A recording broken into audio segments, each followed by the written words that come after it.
La semana pasada estuvimos viendo el mundo fenicio y el desarrollo que ese mundo fenicio había tenido a partir del colapso de las invasiones, esas denominadas por los egipcios de los pueblos del mar, alrededor del 1200. Y recordemos cómo había quedado más o menos configurado el mapa. Se produce esa invasión de esos pueblos llamados dorios por los griegos desde el norte.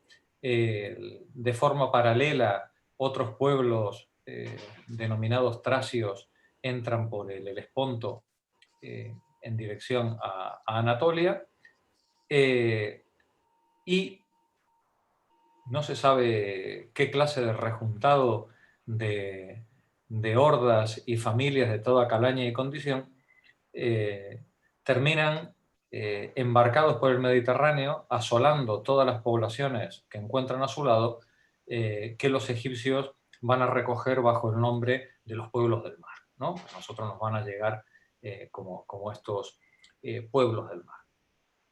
El asunto es que entre el 1250 y el 1100, la mayor parte de todas las civilizaciones del bronce son arrasadas, incendiadas, acosadas, asoladas, y unas tras otras van cayendo y desapareciendo, probablemente víctimas no tanto, nos decía el historiador, no tanto de estos ataques, o no principalmente por causa de estos ataques, sino porque seguramente ya estaban tocados, ya eran civilizaciones que ya estaban tocadas en sus contradicciones internas, contradicciones de clase, contradicciones palaciegas, enfrentamientos familiares, tribales, regionales, en los cuales las castas sacerdotales enfrentadas a las castas militares y a las burocráticas y a las pequeñas burguesías comerciales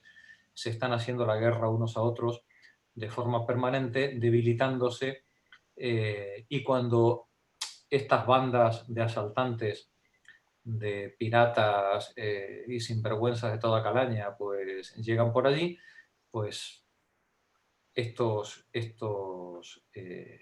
estas grandes civilizaciones, pues la mayoría de ellas desaparecen. El mundo micénico nunca más se recupera, se pierde hasta la escritura, y con ello la memoria de toda la tradición anterior, que ya pasará a ser solamente oral hasta Homero. Los egipcios quedan seriamente tocados, consiguen salvar el país, pero a un alto precio, el imperio hitita es barrido, la capital Atusa es arrasada, desolada, y la simultaneidad de todo este colapso hace pensar, bueno, pues que no solamente hubo pues esas contradicciones internas, sino que el asalto de estas bandas, de estas hordas, llamémosle invasiones, movimientos migratorios masivos, es decir, como queramos llamarle, fue suficientemente intenso como para llevarse por delante todo el mapa de la Edad del Bronce en la época. Y como no hay mal que por bien no venga, ante la desaparición de todas estas grandes civilizaciones del bronce, empiezan a levantar la cabeza muchísimas poblaciones que hasta ese momento eran tributarias, o sometidas o sojuzgadas a los imperios regionales. Tanto en la zona, tanto al este y sur del estado hitita, en la zona de Mesopotamia, el norte de Mesopotamia, la ciudad de Asur y todas sus ciudades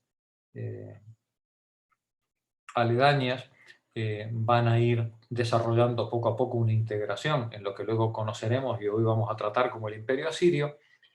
Y en la zona del Oriente Próximo, en lo que hoy es Jordania, Israel, Palestina, Siria, en toda esta zona estas poblaciones que estaban o bien sometidas a los hititas o bien sometidas a los egipcios, van a encontrar nuevas vías, nuevas oportunidades en las que van a ir configurando la historia del siguiente milenio. ¿Qué poblaciones son estas? Pues poblaciones que a partir de ahora os van a sonar todas. Voy a ampliar el mapa. A partir de ahora, en esta región, los pueblos del mar expulsados por los egipcios se van a asentar en la costa este, en lo que ahora es la Franja de Gaza y la costa oeste del Oriente Próximo, al sur del Líbano, entre Líbano y Egipto, y van a recibir el nombre de Palestes, transcrito de mala manera por los hebreos y por los griegos luego como filisteos. Van a configurar esta región, las poblaciones de esta región. Los filisteos se van a asentar ahí, no se conoce muy bien su origen, seguramente es un origen heterogéneo, son los restos que van quedando de estas hordas de pueblos del mar que se asientan sobre la zona. Al norte de los filisteos, en las montañas del Líbano y con el valle detrás y la cordillera del Antilíbano detrás, vamos a seguir teniendo a la gran potencia fenicia durante los siguientes siglos, protegidas por esas dos grandes cordilleras. Detrás del Líbano vamos a tener esa incipiente Siria que empieza a desarrollarse a partir de Damasco.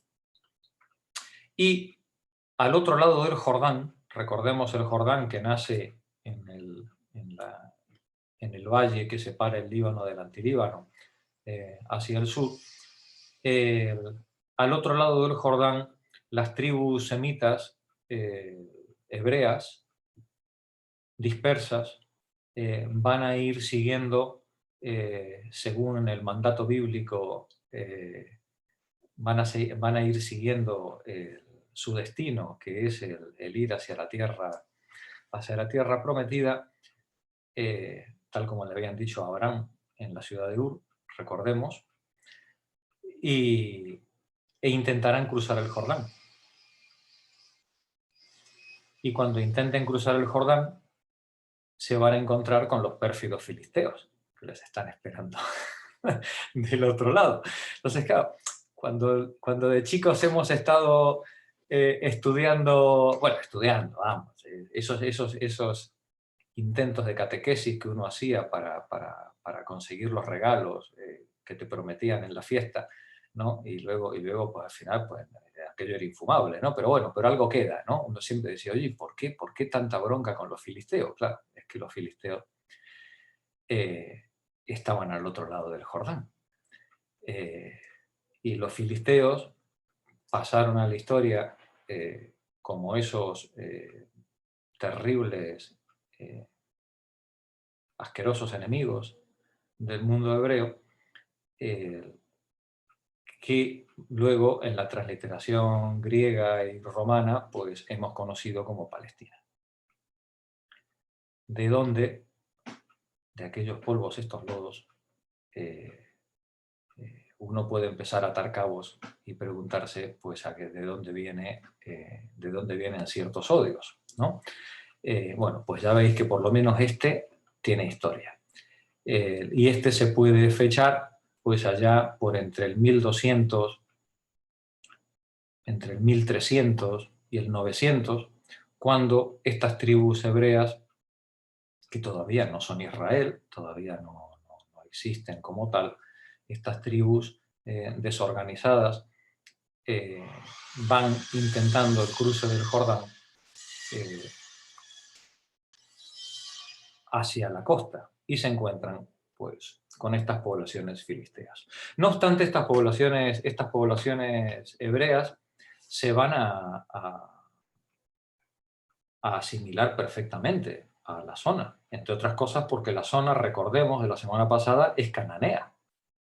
Toda la región es cananea, y como cananea es semita. Con lo cual, pues hablarán diversos dialectos, tal, pero al final todos tienen una cultura común. Todos tienen una cultura común.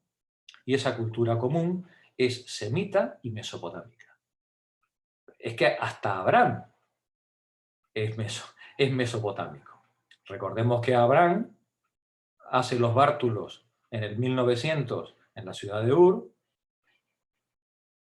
cuando tiene ese sueño que le dicen que tiene que irse con, ¿no? Que cuando Dios le dice que tiene que irse a la tierra prometida para él y su descendencia, vete a saber qué le pasó al Señor en ese momento, pero él cogió sus bártulos y se fue desde Mesopotamia hasta la zona del Líbano, y luego pues fue bajando progresivamente.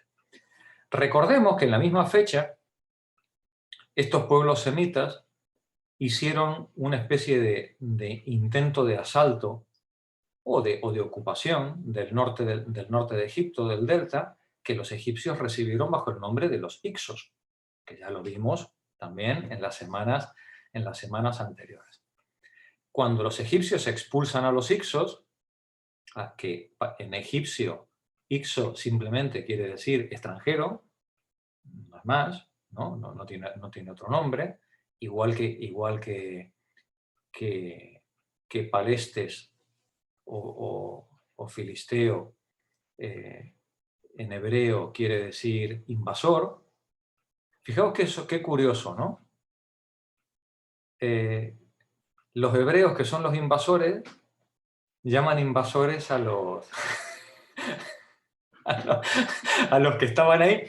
Es verdad que estaban ahí desde 100 años antes, ¿no? Es decir, que tampoco es que fueran nativos, ¿no? Pero es curioso cómo se van atribuyendo los nombres unos a otros según quien cuenta el cuento, ¿no?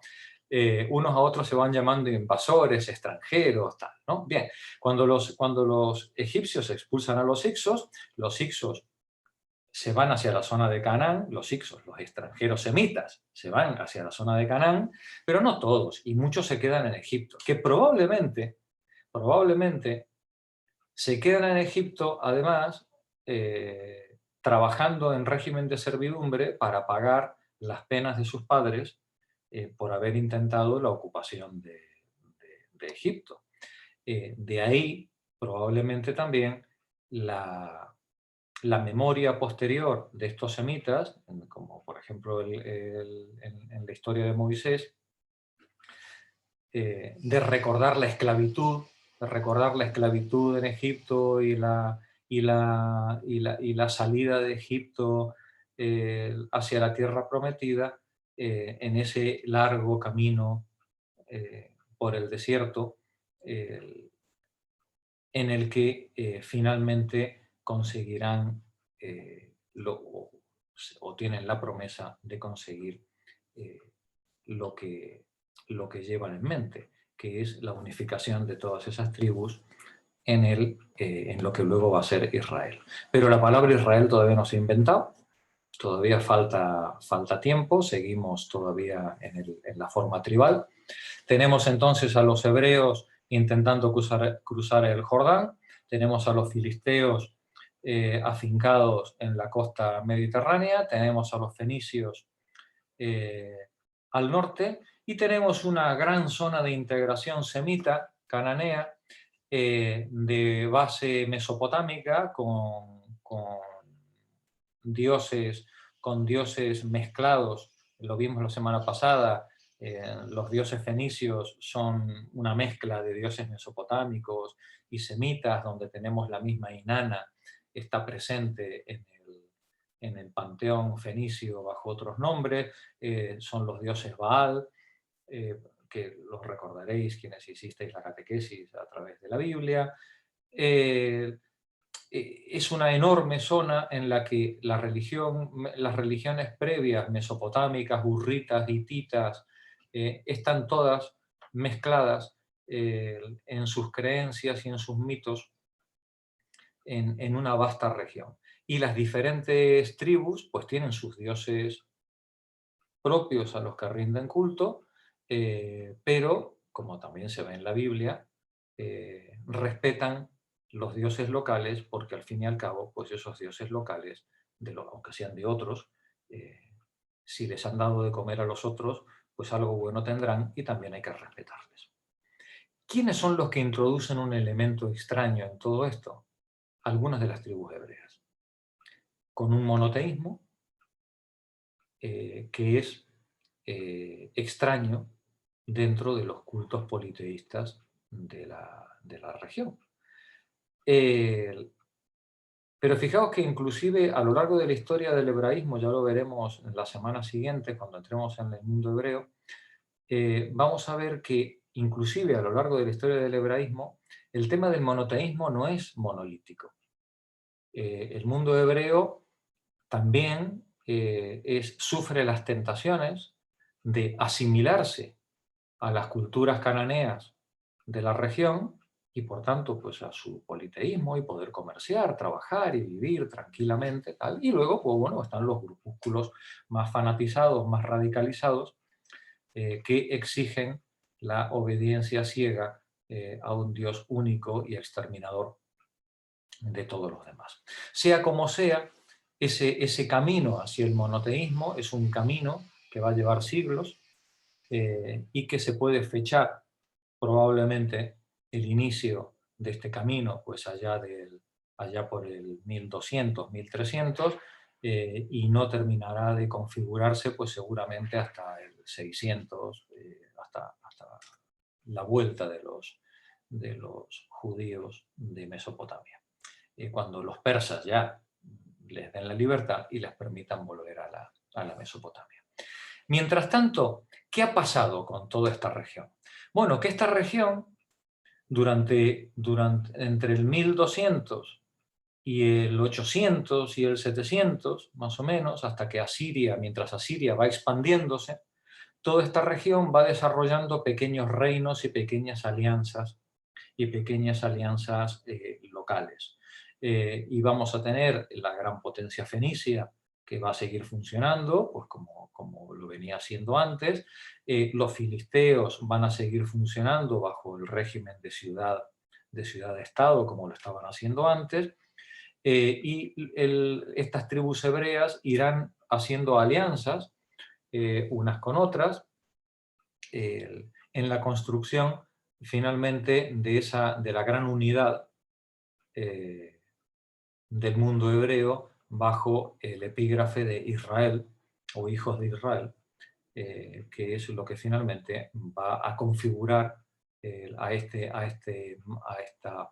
estos grupos humanos como una cultura, como un modelo civilizatorio muy peculiar que va a tener una enorme trascendencia ya para nosotros, sobre todo hasta nuestros días.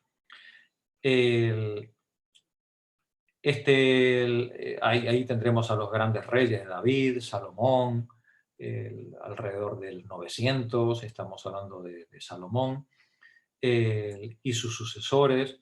Ahí veremos a Had, a su mujer Jezabel, la pérfida, la gran, la pérfida, la pérfida Jezabel, que cuando uno estudia, cuando uno se pone a indagar, dice, oye, ¿y por qué? ¿Y qué pasaba con esta muchacha? Es decir, ¿qué problema tenían con esta muchacha, con Jezabel? Claro, pues la de Jezabel era una libre pensadora, eh, y claro, eso se daba de palos con, con el dogmatismo monoteísta, ¿no? El asunto es que la Jezabel la terminan tirando con un balcón para, para que sus pensamientos lujuriosos y politeístas pues, no pudieran seguir propagándose por ahí. En ese mundo de reinos, el reino de Israel y el reino de Judá podrán mantener más o menos su independencia mientras Asiria no tiene fuerza. Pero y de hecho habrá varias batallas importantes, aquí por ejemplo en Qorcar, aquí en el norte, varias batallas importantes en las que los reinos israelitas se enfrentarán en coalición con los fenicios a los asirios, pero finalmente allá por el 700, finalmente son barridos por los asirios y llevados en cautiverio y dispersos. Sobre todo los jefes, las autoridades, son dispersas por las distintas ciudades. Algunos van a Babilonia, otros van a Nínive. Cuando pasen unas cuantas décadas hacia el, fijaos, en azul oscuro, lo que es el mundo asirio en el 800, y en el 670 lo que es el mundo asirio. Para el 670 los asirios no solamente han conseguido terminar con toda la resistencia en la zona de Judea, Israel y Fenicia, sino que han ocupado inclusive Egipto. Sin embargo, el mundo asirio, lo veremos luego, es un gigante con pies de barro, es la mayor potencia militar de la historia, heredera de todo el mundo antiguo, heredera del mundo sumerio, y con una capacidad civilizatoria y cultural bestial, pero el mundo asirio no es capaz de generar consensos. El mundo asirio no es capaz de construir voluntades de participación entre los pueblos que va ocupando. Y en cada ciudad conquistada, lo que el mundo asirio encuentra es siempre un brote de rebelión, de rencor, ante el cual, pues, de forma acumulativa, pues cada vez se va haciendo cada vez más difícil para el mundo asirio gobernar, y finalmente el mundo asirio desaparecerá con la caída de Nínive alrededor del 610, 612, desaparecerá y será sustituido por un pueblo que será el que configure el resto del mapa a partir de entonces. Primero los medos y después los persas. Dos pueblos que van dos pueblos secundarios hasta ese momento, pero ante los que el mundo asirio va a colapsar también, dejándoles el paso. Fijaos cómo se mezcla la historia, que todos los judíos que habían sido, todos los hebreos e israelitas que habían sido llevados en cautiverio a Mesopotamia, son puestos en libertad por los persas y se les permite volver a Palestina. Y fijaos cómo está mezclado el mundo en esta época, y ya ahí pasamos a la lectura, pero creo que me interesa hacer hincapié en esto.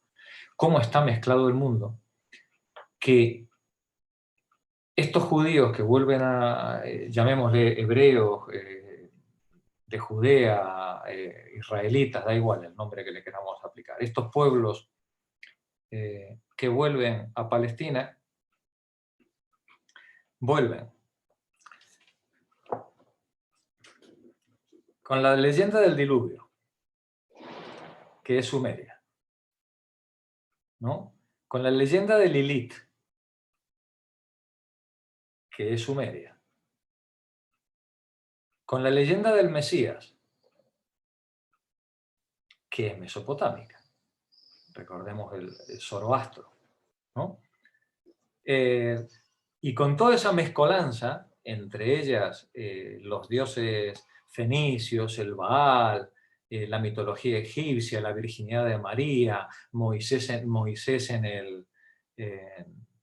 arrojado al agua en el Cañizo, y con toda esa mezcolanza se monta o se va configurando todo un sistema religioso, quizás el primer sistema religioso que se pueda llamar sistemático eh, plenamente, como es el judío, y del que van a nacer posteriormente todas las ramas del cristianismo, más el islam.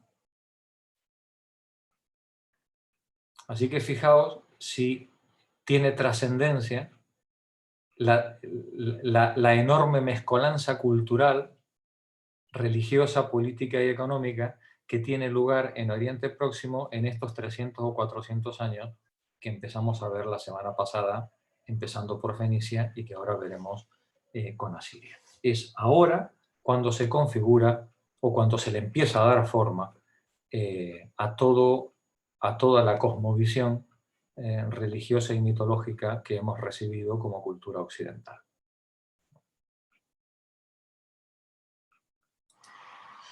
Aquí tenemos un mapa del origen de Asiria en Asur, cuando estaba sometida bajo el mundo hitita, y luego su expansión por todo el arco creciente.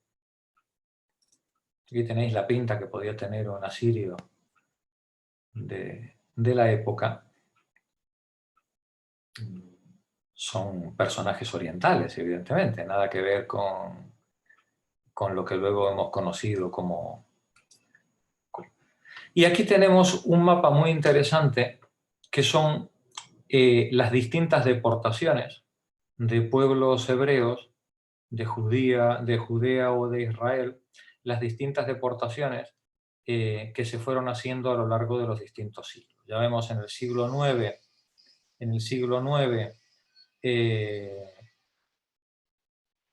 tenemos toda la zona naranja, que es zona asiria, y la zona conquistada a partir de lo que es en el siglo VIII, ¿no? Siglo VIII, siglo VII, la zona verde. Vemos cómo tenemos una primera deportación allá por el 730, que es de la zona de Samaria, la capital de Israel. Esta primera deportación que va hacia la zona de Nínive, y luego tenemos otra deportación de Jerusalén, de la zona de Judea, del reino de Judea, que es la línea roja del 724-729, que van hacia Gozán o también a Nínive. Y luego tenemos por último las deportaciones de Sargón, ya en el 716, vemos cómo a lo largo de 50 años se producen tres grandes deportaciones de judíos, no de judíos, bueno, sí, son judíos, pero quiero decir de la clase dirigente, ¿vale? Es decir, lo que hace el imperio asirio es desmantelar, descabezar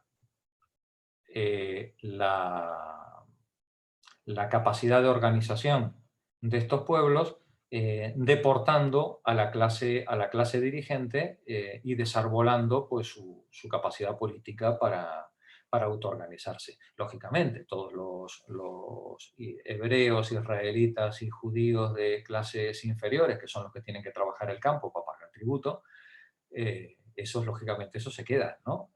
A esos no hay que deportar.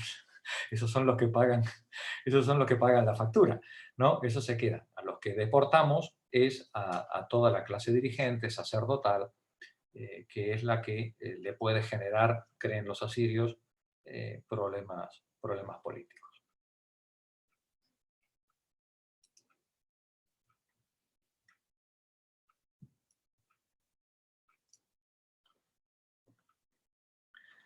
¿Cómo se os ha quedado el cuerpo, compañeras? Porque sinceramente, yo de todo esto no tenía ni idea. Estas son estas cosas que uno va oyendo a lo largo de la infancia y de la vida, ¿no? Y vas pero el mapa completo y poder encajar todas las piezas en el puzzle, para mí fue una experiencia, ¿no? Una iluminación. Espero que después de este capítulo veáis el Oriente Próximo con otros ojos. Es más, veáis el presente del Oriente Próximo con otros ojos. Porque muchas cosas que están ocurriendo hoy tienen su origen ahí. José, yo tengo una pregunta. ¿Cómo se puede fechar con tanta exactitud esos mapas y esas situaciones desde el 761? Es decir, esas fechas tan clavadas, ¿eso cómo puede? Porque está escrito, están referenciadas. Antes de Jesucristo Claro. no referenciarían con el año cero, y me imagino que mucho después tampoco. No, claro, pero está perfectamente referenciado en los textos asirios, en los textos egipcios, y están referenciados como se referenciaba en la época. Año tercero del reinado de fulanito. Año 25º de la inundación de tal. Entonces, la arqueología permite reconstruir con nuestro calendario, simplemente refiriéndolo a otro marco de fechas, pero permite reconstruir con toda precisión todos estos acontecimientos, con toda precisión. Con toda precisión cuando el documento, digamos, cuando hay documento escrito. Porque cuando no hay documento escrito, la referencia ya tiene que ser de otro tipo, geológica, carbono 14, yo qué sé, es otro tipo de referencia, ¿no? Ahora que lo has nombrado, siempre he tenido un poco de curiosidad por el tema del carbono 14. De modo no muy complejo se puede saber cómo se actúa ahí para saber exactamente la antigüedad de la cosa. Ahí tengo que ceder la palabra a nuestros compañeros expertos. No sé si Rosa te animas, Rosa. ¿Cómo es la datación por carbono 14? El carbono 14 es una sustancia radiactiva que tiene un periodo de desintegración, ¿no? Entonces, puedes abarcar, creo recordar, mediciones hasta 30.000 años. O si no son 30.000, pues serán 25.000, una cosa así, ¿no? Entonces se compara tiene que ser materia orgánica que contenga carbono, si no, no se puede saber, ¿no? Entonces se compara la cantidad de carbono 14 que tiene, imaginaos, que son unos huesos de un ciervo, comparas la cantidad de carbono 14 que tiene un ciervo ahora en sus huesos y la cantidad de carbono 14 que tiene el fósil o lo que sea que tú has encontrado que contenga carbono. Esa diferencia te data la... Claro, si es una pieza de carbono 14 no puedes saber el día, pero sí el año. El día no, porque claro, eso no... Pero ya te digo, tiene que tener la característica de que contenga carbono, si no, no se puede utilizar. Es simplemente así, se compara lo que debería tener. Cuanto más desintegración del carbono 14, más antiguo. Pero tiene que De todas ser formas, en esta época, para estos textos, está todo escrito, se utilizan, está todo y todo fechado de alguna manera u otra. Lo que tú has dicho, Jorge, está todo, ahí no hay dudas, está todo datado. Claro, en documentos importantes, pero normalmente, yo que sé, en un yacimiento, pues el estrato donde se está excavando, por ejemplo, que contenga lo que sea, ¿no? Tablillas de arcilla o lo que sea, pues ya tienes el nivel. Ya está. Que, por ejemplo, dice Rosa, claro, tiene que estar escrito. Si está escrito, si es un acontecimiento importante para el imperio, por ejemplo, para los asirios, para los sumerios, está escrito. Si es importante, está escrito. ¿Qué pasa cuando no está escrito? Pues pueden pasar dos cosas. O bien que era intrascendente para el imperio, ¿no? O bien que es una milonga. ¿Vale? De esto nos va a hablar José Antón. Anticipo ya, hago propaganda ya del asunto. El día 26. Con Cristo, ¿no? Con Cristo. Con Cristo. El día 26, José Antón nos va a dar una charla sobre las fuentes históricas de Jesús. ¿Qué hay en las fuentes históricas de Jesús, ¿no? Es decir, los romanos, en las fuentes administrativas romanas, Herodes, por ejemplo, escribió algo al respecto. ¿Hubo algún edicto del rey o de las Fuerzas Armadas o de algún general al respecto del tal? Bueno, pues, claro, con Jesús tenemos el problema de que aparentemente todavía, bueno, no quiero hacer anticipaciones, ¿no? No quiero hacerle spoiler a José. Pero, eso es mi respeto al historiador de cabecera. Claro, cuando no hay fuente escrita por parte de la autoridad regional, la datación es difícil. La datación no es imposible, pero tienes que recurrir a otro tipo de... Se data, bueno, perdón. Sí, adelante. Se data muchas veces por el texto. Por ejemplo, si un documento de lo que sea, ¿no? Se puede saber si es falso que se haya hecho en una época posterior por el tipo de palabras que hay. Claro. Eso se hace mucho, porque claro, cuando se escribe, por ejemplo, 100 años después para intentar cambiar, se introducen palabras o formas de escribir que cualquier estudioso detecta que eso no lo ha escrito la fuente que se pretende que sea. Y con eso ahí, por ejemplo, el documento de la donación de Constantino es falso.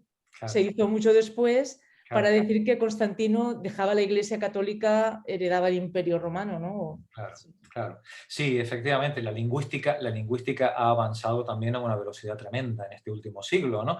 Y hoy efectivamente los lingüistas pueden detectar las distintas capas en las que ha sido escrita un texto, y se puede hasta fechar, hasta datar, ¿no? Decir, bueno, esto fue escrito en tal siglo y esta otra capa en tal otro siglo, ¿no? Por ejemplo, en el libro de Job de la Biblia, en el libro de Job hay del orden de 6 o 7 capas de escritura diferentes.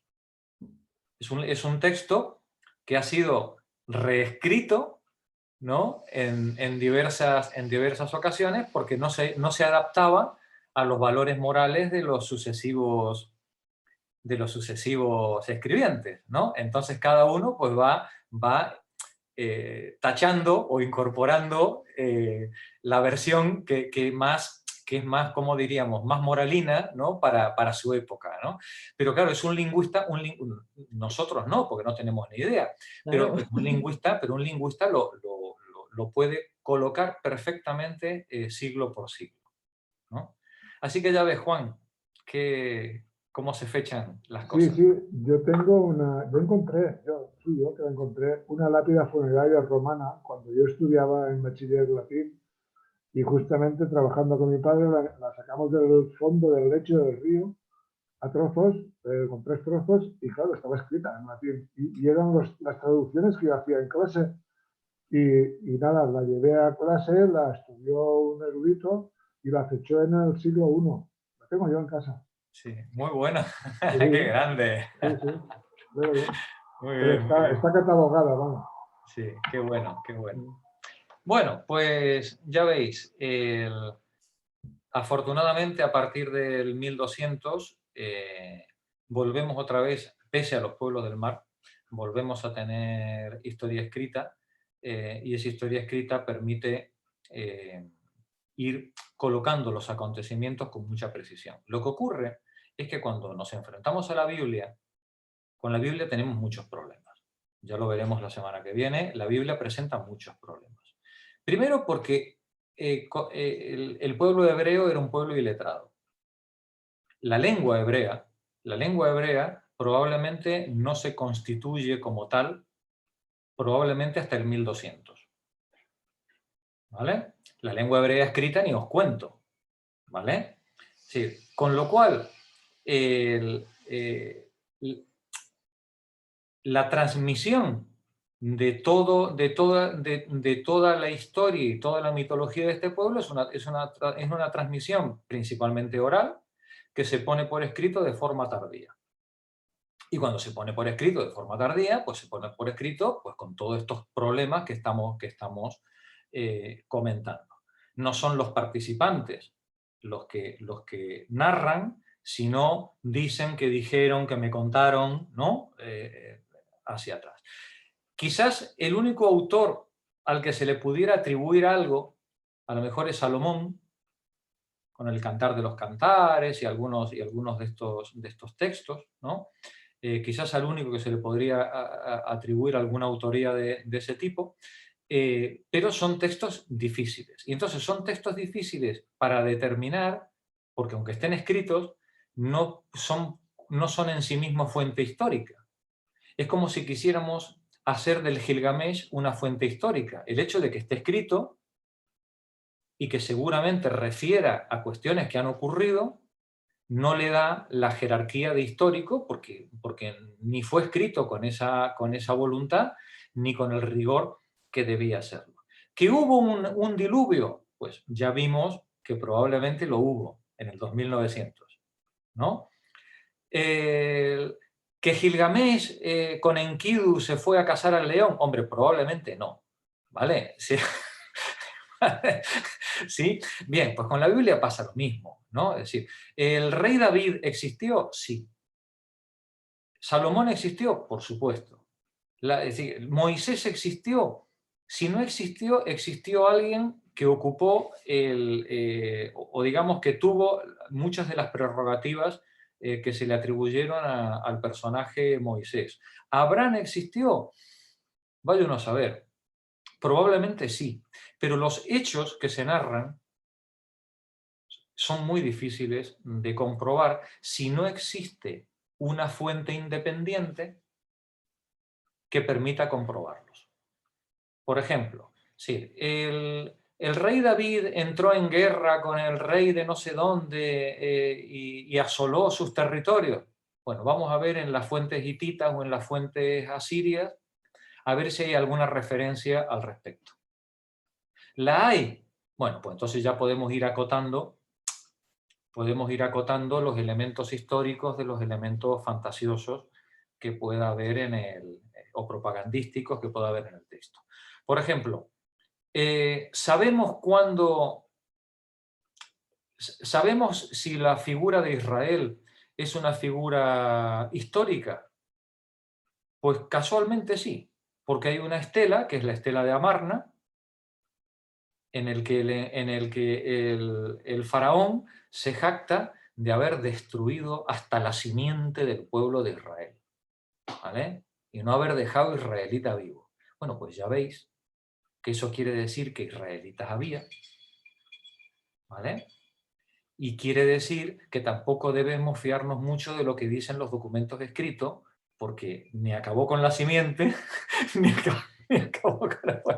Sí, formaba parte, digamos, de la propaganda militar que un faraón pues, se podía dar en su momento. Pero bueno, pero ahí tenemos un elemento que es en el 1250 un faraón utiliza la palabra Israel para referirse a una batalla, ¿no?, que tiene lugar en la zona de Judea y en la que quiere exterminar a esos invasores semitas, pues ya sabemos que eso está datado y que tiene fecha, ¿vale? Gracias a que hemos podido cruzar dos fuentes o tres fuentes para hacer la comprobación, ¿no?, del hecho.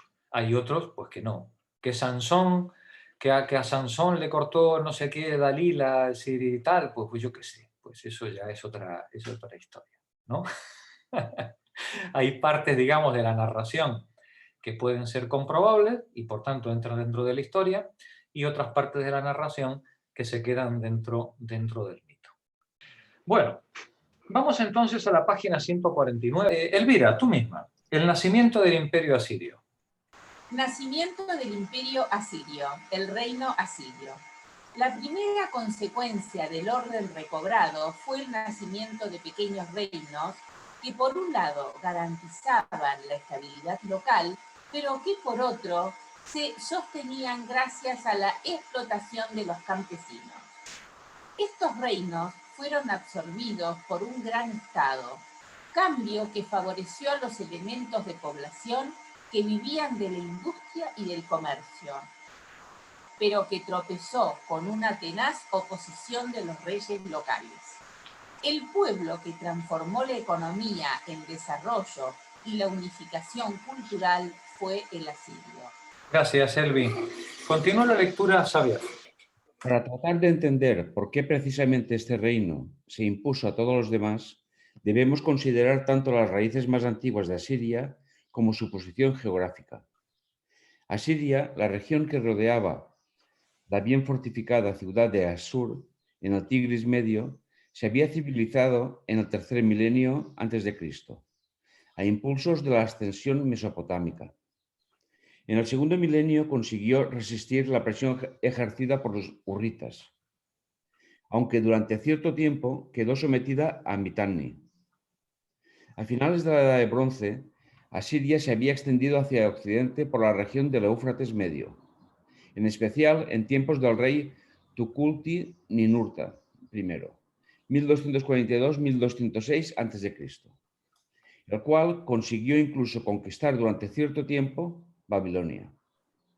Un sucesor suyo, Tiglat-Pileser I, 1114-1076 a.C., supo aprovechar la decadencia de las otras regiones para extender el dominio asirio hasta el Mediterráneo, donde se jactaba de haber matado a un narval. Pero aunque Asiria no se vio directamente afectada por las grandes invasiones, no fue capaz de dominar un territorio tan dilatado en una época de autonomías locales. En los 2 siglos siguientes, sus reyes volvieron a la sombra. ¿Vale? Entonces ahí tenemos un mundo asirio que es capaz de extender mediante el carro de guerra sus conquistas hasta el Mediterráneo, se dice pronto, se dice pronto, e inclusive uno de ellos dice que ha matado un narval, creo que es una ballena, ¿no? ¿Qué es un narval? Iba a preguntar. Creo que es un Sí, cetáceo. Es un cetáceo, lo estoy mirando ahí. Lo estás mirando, ¿no? Es tipo ballena, ¿no? Vete a saber. Está claro, pero bueno, lo que está claro es que un asirio no podía saber lo que era una ballena si no la ha visto, ¿no? Lo cual seguramente llegó hasta allí. Pero no tienen la estructura administrativa ni la estructura política que les permita controlar la región. Una cosa es ocupar y otra cosa es quedarse, ¿no? en una zona. Víctor Romaní, continúa tú, por favor. Cuando Asiria empezó a recuperarse hacia el 900 antes de nuestra era, ya no era un modesto reino que se extendía solo 75 millas, en el que la cultura y el comercio eran actividades absolutamente secundarias respecto a la agricultura, a la cría de ganado o a la actividad militar. Detente un momento, Víctor. Fijaos la fecha. Dice, cuando Asiria empezó a recuperarse hacia el 900, en el 900 estaba gobernando Salomón en Israel.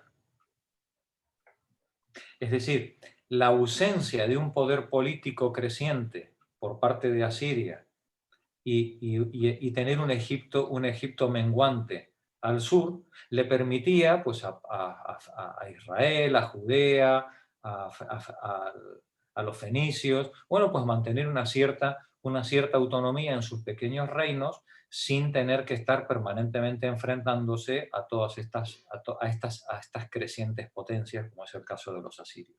Continúa, Víctor, por favor. Con frecuencia se ha comparado la relación entre Asiria y Babilonia con la relación posterior de Roma con Grecia. Tanto Asiria como Roma debían muchísimo a sus vecinos más civilizados, pero ni la civilización asiria ni la romana eran ciegas copias de los modelos en que se habían inspirado. En realidad, el pensamiento asirio estaba grandemente influido por los hurritas y por otros elementos locales. Además, tanto Asiria como Roma tenían un sistema de vida militarista, engendrado por la necesidad del constante estado de guerra con los vecinos pobladores de las colonias, y una y otra poseían una fe primitiva pero intensa en la protección de sus dioses locales. La más importante divinidad asiria era el dios solar Asur, que se concebía de un modo mucho más abstracto, menos mítico que el dios babilónico Marduk. Los monarcas asirios combatían valerosa y victoriosamente en la tierra a mayor gloria de Asur. Gracias, Víctor. Sales, vamos a ver la expansión asiria a partir del 900. Ahora es cuando empiezan los choques entre los pueblos fenicios y judíos, israelitas, empiezan los choques contra el mundo asirio, ¿no? Por favor, adelante. Expansión de Asiria, 911-612 antes de nuestra era. A comienzos del siglo IX antes de nuestra era, los reyes de Asiria guiaban una vez más a sus nobles guerreros y a los campesinos en incursiones a los territorios extranjeros. Adad-Mirari II, 911-891 antes de nuestra era, puede definirse como el padre del imperio asirio, pero aún mayor éxito tuvo su nieto Asurbanipal II, 883-859 antes de nuestra era, que consiguió un ejército más eficaz, trasladó su capital a Kalat e hizo construir allí un gran palacio. Estos reyes y sus sucesores tuvieron que enfrentarse con peligrosos adversarios por todos los flancos. Detente un momentito, Sales. En la medida en la que el imperio asirio, en la que el mundo asirio se expande, y se expande sobre una base militar, tiene que enfrentarse, decíamos, a diferencia de los egipcios que tenían un lugar de entrada único, ¿no? El mundo asirio está en la mitad de todo, está en medio de todo.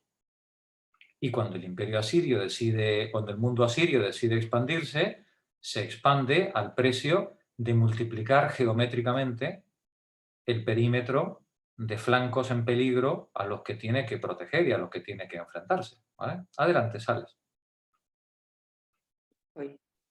Es al sur, con Babilonia, demasiado débil para expandirse, pero no lo bastante para aceptar sin más una dominación extranjera, que trató repetidamente de rebelarse contra el dominio asirio. Al norte, las montañas ocupaban un territorio tan vasto que Asiria nunca fue capaz de conquistarlo de modo definitivo, salvo las colinas más próximas.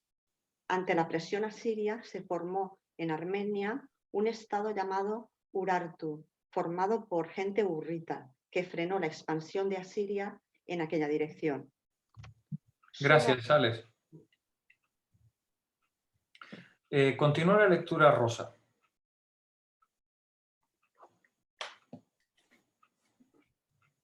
Solo hacia occidente, en dirección a las ricas selvas y los centros comerciales de Siria, se presentaba relativamente fácil el camino del agresor asirio. Pero tampoco en esas regiones se sometieron con facilidad hititas y arameos, los estados de Fenicia y Siria, aliados con el rey de Israel, Ahab, ¿no? Ahab.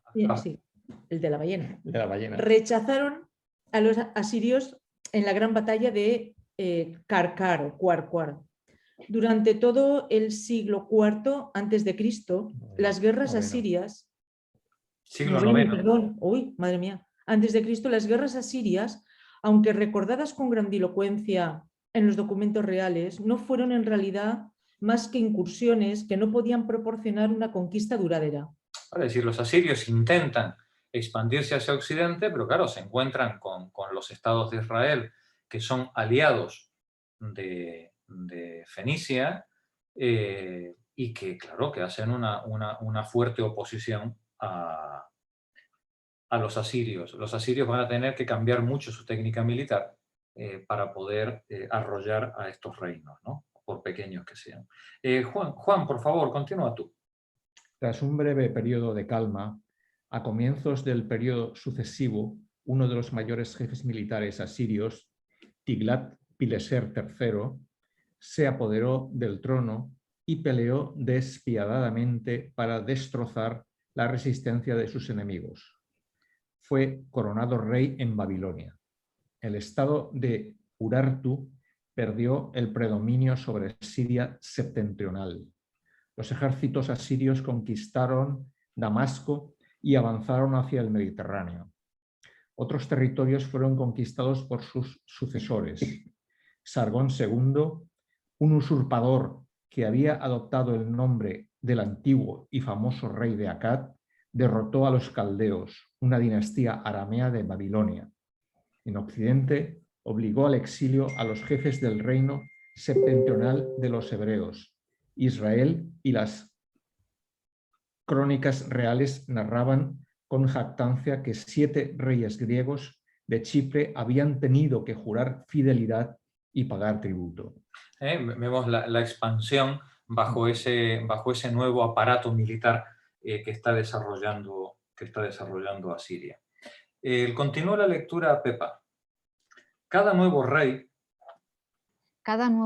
tuvo siempre que enfrentarse con nuevas rebeliones. Sennacherib, 704-681, castigó despiadadamente a Babilonia, que había traicionado a su gobernador, el hijo mayor del rey, en favor de la potencia extranjera de Elam. Conquistó también la Cilicia, donde los reyes de estirpe griega tuvieron que inclinarse ante el poderío asirio, y sustrajo Palestina a la influencia egipcia. En esa época fue cuando Nínive, en el Tigris, frente a la moderna Mosul, se convirtió en capital. Unos 10.000 prisioneros trabajaron durante 12 años para erigir una plataforma para sus grandes edificios. Una doble cinta de murallas y fosos rodeaba la ciudad en un perímetro de unos 12 kilómetros, y un acueducto llevaba agua fresca. El sucesor de Sennacherib, Asardaddón, 680-669, consiguió también conquistar temporalmente el predominio sobre Egipto y devolvió su primitiva importancia a la ciudad de Babilonia bajo su hijo Asurbanipal, 668-633.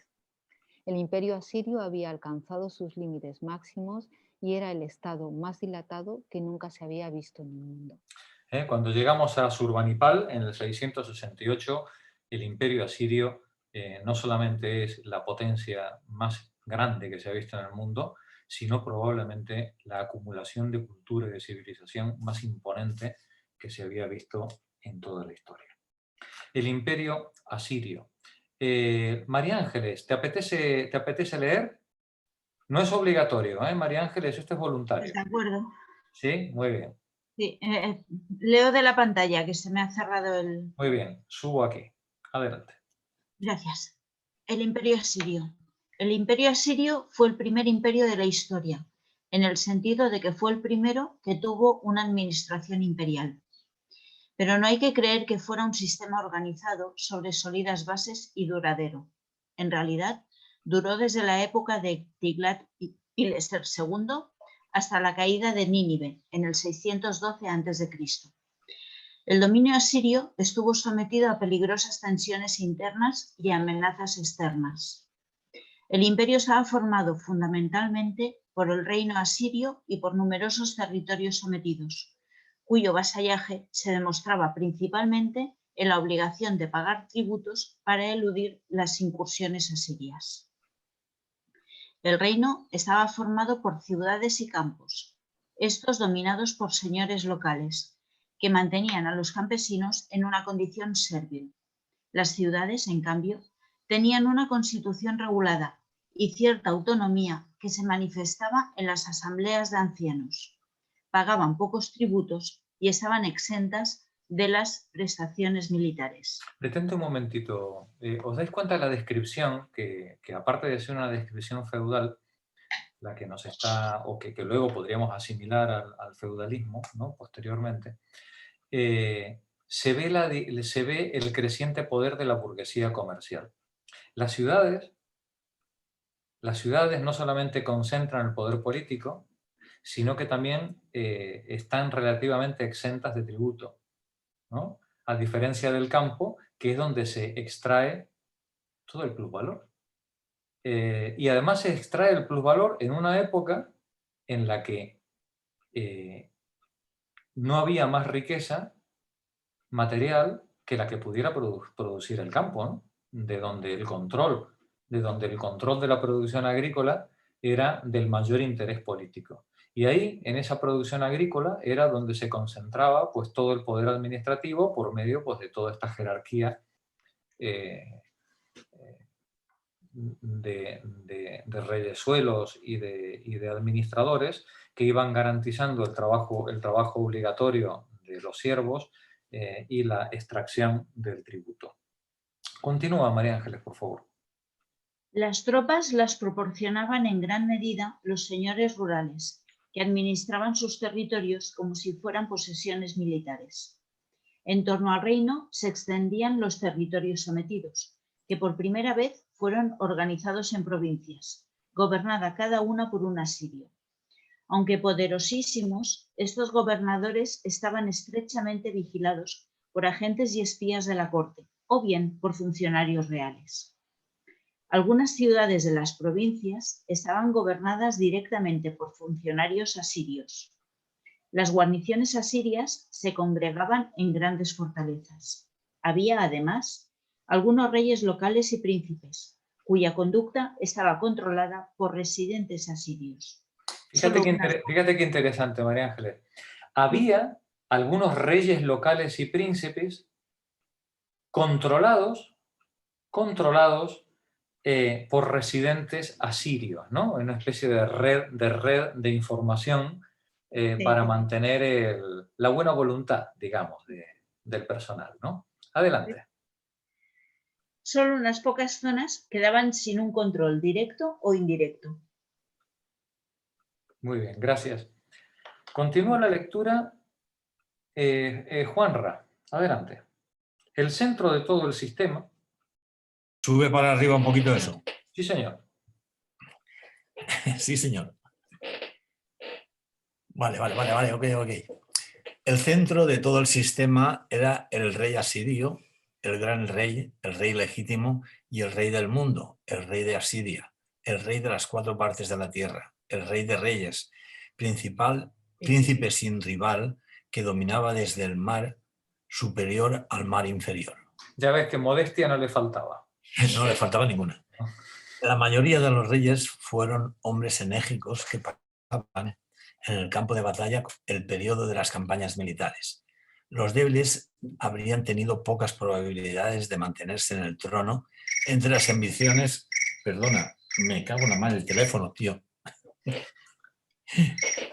A ver, ¿dónde me había quedado? ¿Qué? Me he perdido ahora. ¿Quién es? Decía, la mayoría de los reyes... La mayoría fueron hombres enérgicos que pasaban en el campo de batalla el periodo de campañas militares. Los débiles habrían tenido pocas probabilidades de mantenerse en el trono entre las ambiciones de parientes y extraños. Sargón II nos informa que siempre llevaba escolta, y no sin razón, pues buen número de monarcas cayeron víctimas de complots internos. Para mantener su prestigio, los reyes se rodeaban de una numerosa corte y de una burocracia central, que incluía, entre otros, un turtano o visir, el copero mayor, el chamberlain, los eunucos. Hasta nosotros han llegado partes del archivo real. Las peticiones, la correspondencia diplomática, los detallados informes y las cartas demuestran que el diligente control del rey sobre la administración imperial y atestiguaban también el incesante esfuerzo por refrenar los pueblos sometidos. Es decir, vemos cómo esa administración se basa en una enorme red burocrática, pero también en una enorme red de información que le permite al rey, bueno, pues mantener, al menos bajo el miedo del gran hermano, a la mayor parte del reino, ¿no? Nos dice el siguiente párrafo, el ejército en que se apoyaba el rey. El ejército en el que se apoyaba el rey estaba formado al principio por nobles asirios y por campesinos, pero cuando las continuas guerras hubieron agotado a estas clases, el rey empezó a reclutar soldados entre sus súbditos y a emplear escuadras de mercenarios. Fue el primer ejército que utilizó armas de hierro y estaba muy bien organizado. Fijaos qué interesante, ¿no? En la medida en la que un ejército es una fuerza defensiva, puede funcionar mediante la leva. de campesinos y ciudadanos y tal. Pero cuando tú tienes que transformar tu ejército en un ejército de conquista y ocupación, el problema es que agotas los propios recursos de los que depende el ejército. Ese ejército tiene que comer, tiene que vestirse, tiene que armarse. Si tú sacas a la gente del campo y abandonas las tareas agrícolas, ¿de dónde vas a extraer el tributo que en esa época se pagaba en especie, ¿no?, para mantener a todo el funcionariado, la corte y el ejército? Se produce una contradicción entre la necesidad de expansión, la necesidad imperial y las bases económicas en las que se basa la organización política.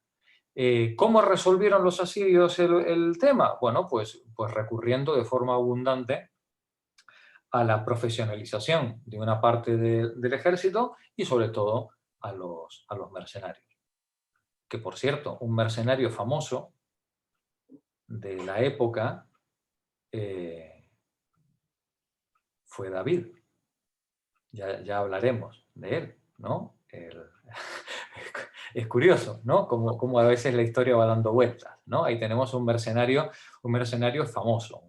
Fue mercenario además de a sueldo de los filisteos, del gran enemigo odiado. Continúa. La fuerza de choque móvil la daban los combatientes en carros, armados principalmente con arcos y flanqueados por la caballería ligera.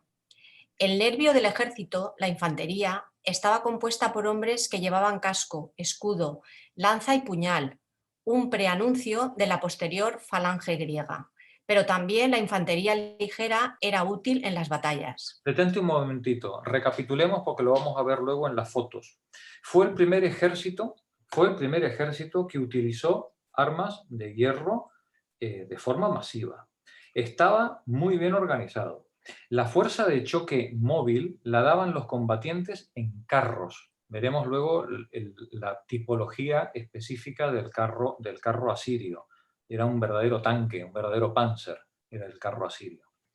Estaban armados principalmente con arcos y flanqueados por la caballería ligera.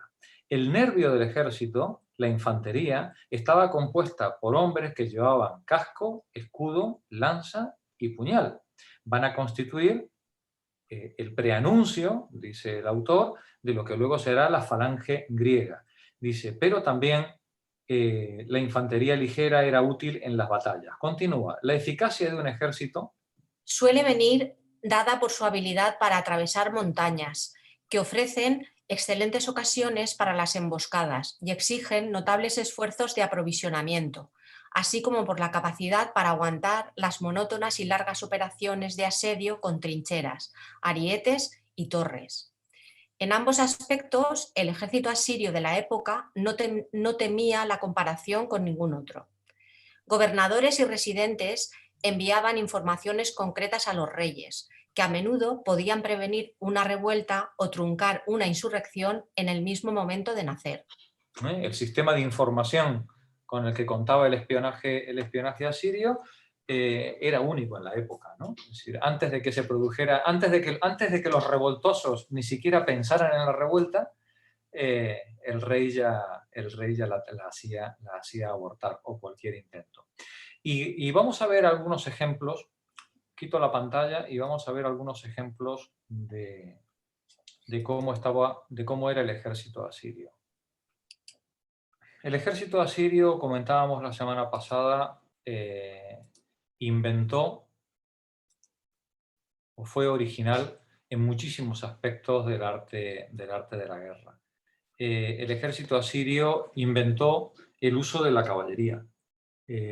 Hasta ese momento la gente utilizaba el caballo en carro de tiro, pero con mucha dificultad, y para montarlo pues no conocían la montura, no conocían los estribos, ni conocían las técnicas de equitación que permiten controlar un caballo sin manos.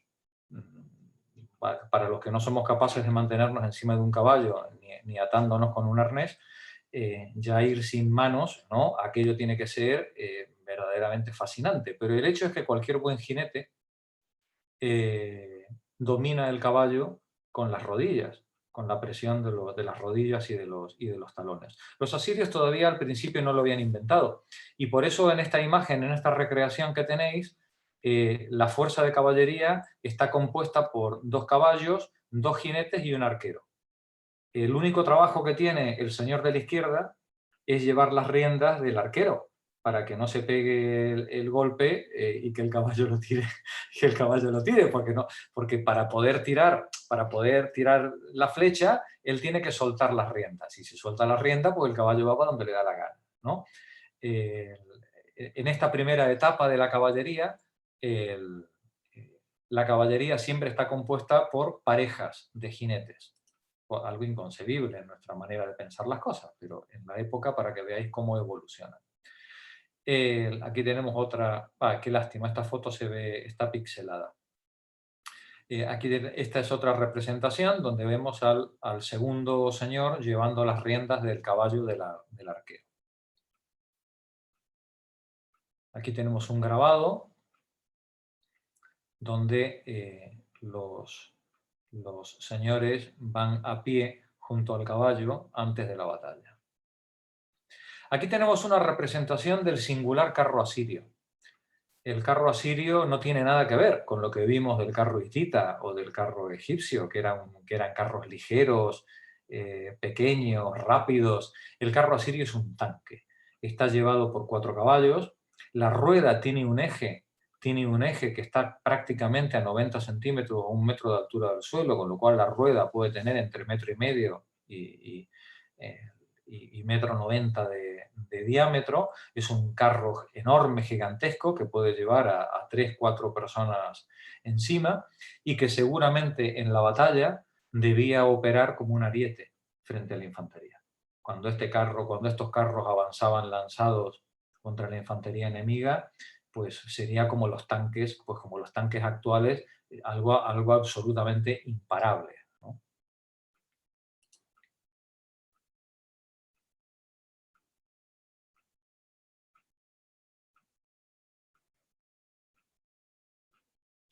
Aquí tenemos otro ejemplo de cómo funcionaba la unidad de infantería. En este caso, los arqueros, tenemos el mismo fenómeno que con los jinetes. Los arqueros van en pareja. Uno protege con un gigantesco escudo, se protege a sí mismo y protege al arquero, para que el arquero pueda disparar. Pero aparte de estos inventos, de estas nuevas formas de organización militar en la caballería y en la infantería, los asirios fueron inventores portentosos de todo tipo de arma de guerra. Aquí tenemos a arqueros con un sistema de escudo, lo veis en el grabado, es un escudo tremendamente grande, como el que podrían utilizar hoy los antidisturbios, ¿no? Es un gigantesco escudo tras el que se parapetan los arqueros. Como veis, hay 3 personas en el dibujo y 2 arcos, ¿no?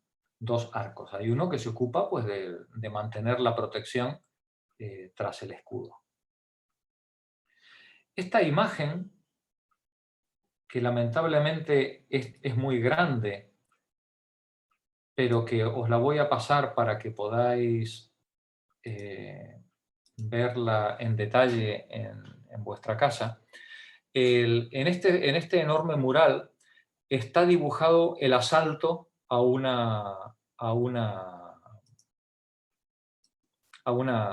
fortaleza. No sé si se alcanza a ver, voy a ver si puedo ampliar el dibujo. Aquí tenéis a la izquierda los soldados que están subiendo por escalas a los torreones enemigos que tenéis aquí a la derecha. ¿Se alcanza a ver, compañeras? Sí, sí se ve, Jorge, se ve bien. Se ve, ¿no? Vale. Este mural, o esta enorme estela que tenemos aquí, está llena de detalles tremendamente interesantes. Por ejemplo, los detalles de combate, a ver si podemos ampliarlos un poco más. Vamos a ver. ¿Veis cómo en el intento de subir por la escala son rechazados con todo tipo de objetos y piedras? ¿Veis cómo arrojan enormes pedruscos los defensores de la muralla? Pero atención a esta otra parte del dibujo. Amplío nuevamente. Aquí tenéis a dos asaltantes que han sido heridos y caen al suelo por gravedad. Y mirad la figura de abajo. Mirad lo que está haciendo este señor. Este señor está horadando con un cincel, está horadando la muralla bajo la protección de los compañeros que están asaltando arriba. Mientras los compañeros están asaltando arriba, él está dedicado a horadar la muralla para hacer un boquete a la misma y poder tener una vía de entrada. ¿Eran de tierra? Seguramente de piedra, de tierra, de lo que pudiera cada uno hacer. Cada ciudad tendría su sistema. Aquí tenemos el ejemplo otra vez de los arqueros protegidos bajo un gigantesco escudo, tratando pues de hacer el asalto. Y si vamos a la viñeta de abajo, en la viñeta de abajo tenemos a los cautivos.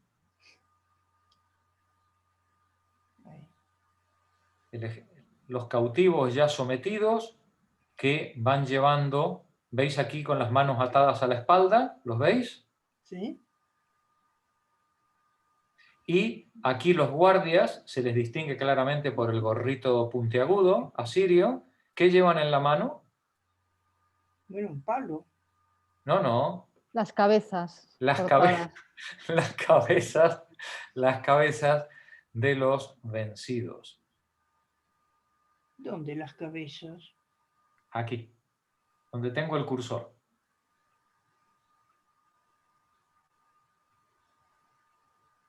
A ver si puedo ampliar el... Estos dos pitufos llevan cabezas en las manos. ¿Los veis? ¿Ahora sí? Aquí tenemos una recreación del asalto. Y aquí un detalle a mayor escala de la foto que vimos antes. Aquí tenemos una recreación también de la batalla naval, ¿no? De cómo era o cómo se entendía la batalla naval en esos barquichuelos en los que podían andar en la época. Lamentablemente el grabado en piedra está muy deteriorado, pero bueno, cuando podáis ver las fotos en vuestra casa lo veréis con más. Aquí tenemos un ejemplo de la batalla naval, donde tenemos al atacante detrás del escudo y los otros huyendo, arrojándose al agua. Aquí sí, este es el detalle del ingeniero de la época arrancando piedra por piedra de la muralla para abrir el boquete. Fijaos el nivel de detalle, ¿no? que tienen los grabados. Si en algo destacaron los asirios fue en la magnífica calidad de sus representaciones. Aquí tenemos otro ejemplo de recreación. Aquí nuevamente los arqueros tras esos gigantescos escudos. Aquí tenemos a un guardia, a un soldado apuñalando por la espalda a uno de los enemigos. Qué horror, qué horror. Y aquí tenemos un ejemplo del transporte de los camiones de la época, ¿no? Que se hacían con camello, ¿no? Son dromedarios. Aquí tenemos otra unidad militar que fue importantísima en la Siria de la época. Son los lanzadores de piedra. Son ondas. Son ondas para lanzar pedruscos, ¿no?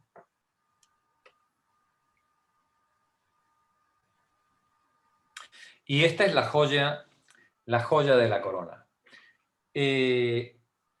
No sé yo si se alcanza a ver lo que tenéis delante, pero lo que tenéis delante, a ver si lo puedo describir. Esto es un plano inclinado, es una rampa sobre la que muevo el cursor.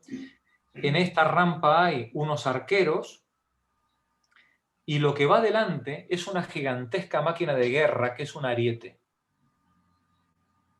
Es un carro de 4 ruedas, lo estáis viendo, con un enorme punzón delante, que tiene por objetivo pues, arramblar contra la puerta o contra el elemento débil de la muralla y llevárselo por delante. Atención al detalle. Voy a ampliarlo. Mirad en este carro ariete los distintos elementos que hay. ¿Veis esto que cae? Esto que está por aquí arriba. Estos palos. Sí. Son antorchas que le están tirando desde lo alto de la muralla al carro para prenderle fuego. Y mirad lo que hay dentro del carro. Hay un señor que protege el carro con arco y flecha y otro señor que con un cubo de agua y un gigantesco cucharón se dedica a tirar agua encima del carro para que no se le prenda fuego el carro con las antorchas que le están tirando los otros. ¿Pero cómo se movía el carro? Empujado por los otros que están detrás. Es un carro que va empujado y lleva dentro un señor con una gigantesca tinaja para ir humidificándose y evitar que las antorchas que le echan encima le puedan hacer prender fuego al carro. Es una máquina de guerra en toda regla. Lo que no entiendes el plano inclinado. Y porque está subiendo por una rampa. Han construido una rampa para poder llegar seguramente hasta una puerta o hasta un lugar débil de la muralla que está mucho más alto y que no les permite acceder. Entonces construyen el plano inclinado y van para arriba. Pero claro, no pueden llegar hasta lo alto de la muralla. Aquí tenemos otro ejemplo de máquina de guerra. En este caso, la máquina es una torre, ¿la veis? Es una gran torre encima de la cual hay un montón de soldados y arqueros. Esa torre tiene una puerta por dentro de la cual, con una escalera, por dentro de la cual van subiendo los soldados a la torre. ¿A qué se tienen que enfrentar? Pues a toda esta nube de antorchas que le están tirando desde la muralla. Se ven las antorchas, ¿verdad? Sí, sí.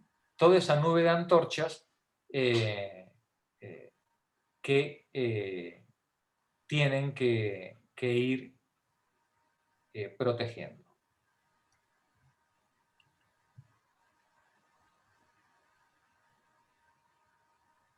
Aquí tenemos una representación de la torre con ariete. ¿Veis cómo la torre se supone que tiene ese pitorro delante que puede, esa especie de ariete que puede ir demoliendo poco a poco las murallas? Aquí tenemos una representación del paso de la caballería ligera por la montaña. Y aquí otra escena de cautivos. Esta escena es especialmente terrible. Si queréis la describo. Y los pequeños que se vayan a tomar el café con leche. Arriba tenemos a los cautivos marchando o bien al exilio o bien llevando lo que tienen que entregar al vencedor. Y abajo tenemos escenas, las escenas de abajo son de tortura y ejecución. La escena del central es una escena de desollamiento. Hay dos señores que están con los brazos en cruz y están siendo desollados por los carniceros que tienen detrás.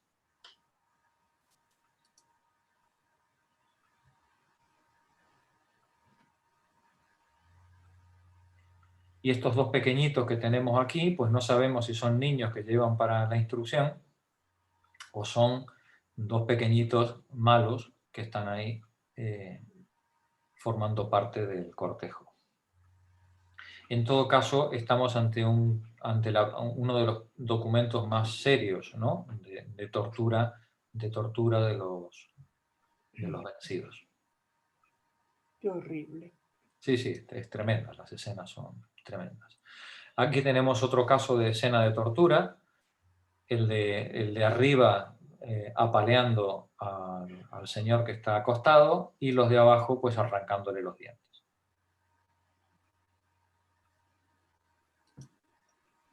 Aquí tenemos escenas de cautivos. Esta es la imagen ampliada que no veíamos antes en el mural completo. Aquí sí se ve cabeza, ¿no? Eso es, ¿no? Los prisioneros y las cabezas.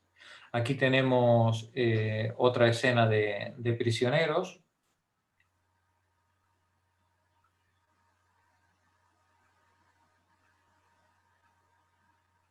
Otra vez prisioneros, con su guardia fuertemente armado a la izquierda. Aquí tenemos a los judíos, una de las representaciones de judíos en escena de deportación.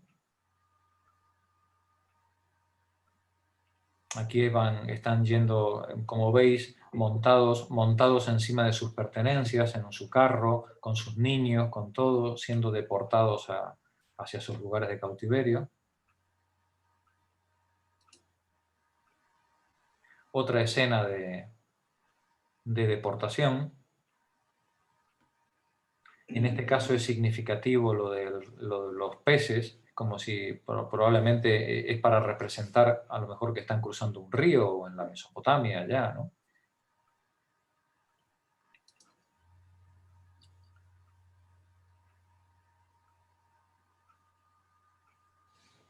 Y aquí parece que son liras, pareciera como que son liras de música con las que se acompañan,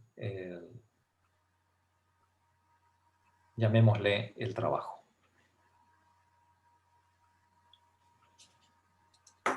Como veis, cuando hablamos del ejército asirio, está perfectamente documentado, gráficamente, por escrito, en relieves, en todo tipo no solamente de rastro arqueológico, sino de representación.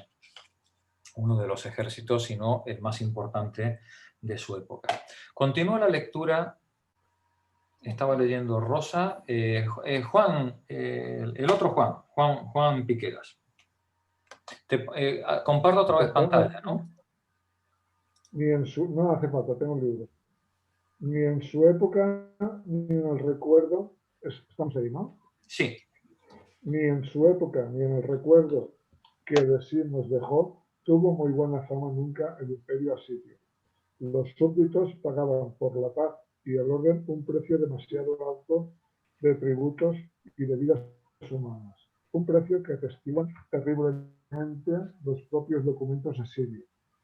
Las crónicas de los reyes enumeran con júbilo el botín conquistado. la plata, el oro, el cobre, el hierro, los muebles, los rebaños, las esclavas y otros innumerables trofeos, y cuentan abiertamente las violencias infligidas a los vencidos. Detente un momentito, Juan. Detente un momentito.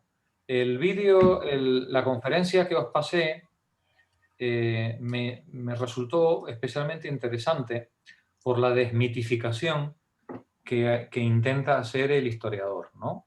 Cuando dice, de verdad que los asirios eran especialmente violentos, especialmente sanguinarios. Hombre, cuando uno ve las estelas egipcias o cuando uno ve las estelas sumerias, hombre, es decir, con las cabezas y los penes cortados de los vencidos y todo esto, hombre, parecía un poco como que era, como decir, la costumbre de la época, ¿no? Pues arraso, machaco y destruyo todo lo que pillo. Digamos que en todo caso podríamos dividir la cuestión por la función que tiene el ataque. Si el ataque es de castigo, no habrá reparo en ningún tipo de crueldad. Si el ataque es de conquista, entonces seguramente se respeta mucho las vidas de los cautivos porque van a ser la mano de obra a la que vamos a explotar posteriormente. Todo dependerá seguramente de el afán de rebelión que pongan los pueblos cautivos o los pueblos sometidos ante el invasor, ¿no? Adelante, Juan, continúa. Urbanipal II, por ejemplo, se vanagloria así: los he destruido, derribé los muros y entregué a las llamas la ciudad, cogí a los supervivientes y los empalé y los quemé ante su ciudad. Aún más impresionante es la muestra de brutalidad y violencia en los relieves del Gran Palacio, donde están representadas las cabezas de los reyes vencidos bamboleándose en los árboles del jardín real, y restos humanos después de batallas y asedios. A menudo los jefes se habían revelado eran trasladados a territorios muy alejados de su patria. Otras veces se les mataba a centenares y sus cabezas gesticulantes se amontonaban cuidadosamente a los lados de los caminos para proporcionar tema de reflexión a los viandantes. Claro, digamos, las expediciones, digamos, cuando se aplicaba el castigo con todo el horror que eran capaces de emplear a título, como decir, aleccionador, disciplinador, ¿no? Con respecto a las poblaciones vencidas. ¿Eran más bestias que el resto de las otras poblaciones? Vete a saber. Vete a saber. Según el historiador que vimos en el documental, era la costumbre, la manera en la que funcionaba la época. Continúa la lectura, Rosario. Todas estas atrocidades no demuestran tanto que los asirios fueran unos monstruos, cuanto que para tener en un puño el Próximo Oriente se necesitaban medios extremados. En realidad, el periodo asirio fue uno de los más importantes giros de la historia de la región, y en ello hay que buscar la justificación de los botines de guerra y de los tributos que el imperio exigía, si es que un imperio necesitaba justificaciones. Desde el punto de vista político, reyes como Tiglat-Pileser III contribuyeron decisivamente a la unificación del fértil creciente. El siguiente gran imperio, el persa, se benefició de una situación más madura y pudo, por tanto, ejercer su predominio con sistemas más benignos. Gracias, Charo. Paco, continúa tú. Las fuentes conscientes. Las fuentes conscientes del imperio asirio fueron ambición de gloria de sus reyes y de las clases dominantes, el deseo de acumular riquezas procedentes del botín de guerra y también, quizá, el celo de difundir la supremacía del dios solar Asur.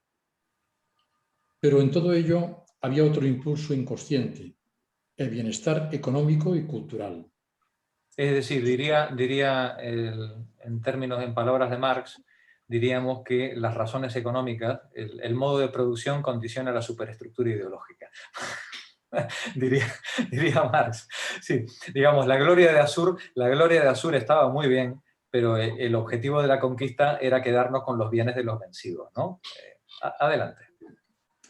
Los asirios aseguraban la paz y el orden, construían caminos, estimulaban la urbanización de muchas zonas de Mesopotamia septentrional. Sargón II se vanagloriaba sobre todo de haber obligado a Egipto a abrir sus fronteras al comercio extranjero. Asarhaddon, al devolver a Babilonia su antigua importancia, abrió sus vías comerciales a los cuatro vientos. Gran parte de la creciente industria y del floreciente comercio estaban en manos de esclavos de grandes casas, los cuales dirigían las empresas y a cambio del buen trabajo realizado podían recuperar su libertad. Los préstamos, las compras y las demás actividades económicas se desarrollaban mediante el intercambio de piezas de plata y de unidades de peso iguales al sículo. Por tanto, existía una economía monetaria propiamente dicha, aunque aún no fueran usadas las monedas. Se utilizaba la plata o el oro como mercancía dineraria. El ciclo es una cantidad de 9 a 15 gramos de plata o de oro que fue cambiando pues, según las épocas, ¿no? Es mercancía dineraria que se utiliza para regular los intercambios. Mercedes, termina el párrafo, por favor. Desde el punto de vista cultural... Desde el punto de vista cultural, los reyes tendían a valorar la cultura cosmopolita de Mesopotamia, que formaba gran parte de su patrimonio. Igual que hicieron posteriormente los emperadores romanos, difundieron ampliamente por todos sus territorios un modelo unificado de vida artística e intelectual. Desde la época de los asirios hasta las invasiones de los mongoles en el siglo XIV de nuestra era, el Próximo Oriente vivió en una esfera cultural unificada, pese a hallarse bajo el dominio persa, helenista, sasánida, bizantino y árabe. Es decir, el mundo asirio va a dar lugar a la unificación de Oriente a lo largo ya de todos los siglos posteriores. Gracias, Mercedes. Vamos a ver la cultura de la época asiria. Las artes. Taina, adelante. Las artes. Para comprender el gusto artístico de la civilización asiria, es preciso observar, en primer lugar, los palacios de los reyes. Entre los más importantes hay que enumerar los gigantescos edificios de Asurbanipal, en Kalat. Bueno, el de Sargón, en la efímera ciudad de Dur-Sharrukin. Bueno, los de Sennacherib y de Asurbanipal, en Nínive. Los reyes construyeron también templos en honor de Asur, de Istar y de otros dioses y diosas que protegían sus territorios y a sus pueblos. Pero esos templos solían formar parte de sus grandes palacios. Detente un momentito, Taina, por favor. Cuando hablamos de arquitectura asiria, hablamos de son palabras mayores.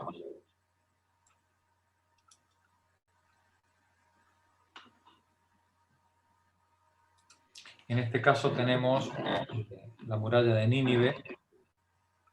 Lamentablemente muchas de estas ruinas han quedado destruidas por la guerra de Irak y luego la posterior destrucción fanática, ¿no? Pero bueno, por suerte nos quedan fotos de muchos de estos sitios, ¿no? Tenemos un ejemplo de planta de algunos de estos grandes palacios. Restos de la reconstrucción de Nínive. Esto es de época de Saddam, el maligno, ¿no?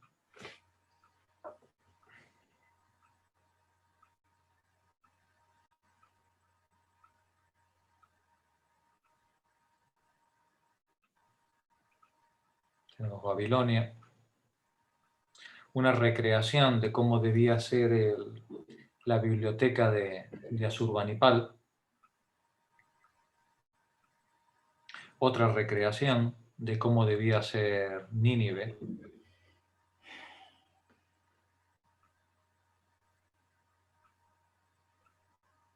Hay que pensar que esto, igual que Karnak, tenían una función eminentemente propagandística y amedrentadora de los embajadores y visitantes que se quisieran presentar, ¿no? Es decir, el objetivo de cuando uno ve todos estos frescos, estos grabados degollando enemigos, arrancándoles la piel, era una especie de recordatorio al visitante de cuál es el poder al que te estás enfrentando, ¿no? Si no hacía falta utilizarlo, pues seguramente mejor, ¿no?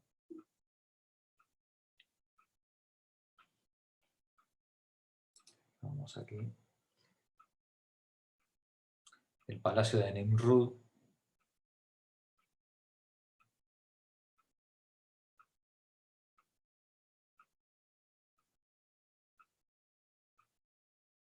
Seguramente a los asirios también les gustaba vivir bien, como a todo el mundo.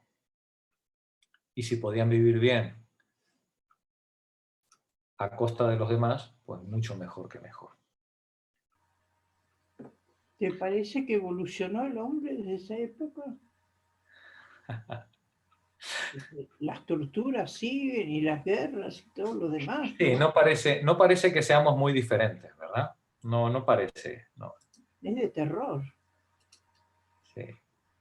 No parece que seamos muy diferentes. A ver qué tal se ve la reproducción del vídeo.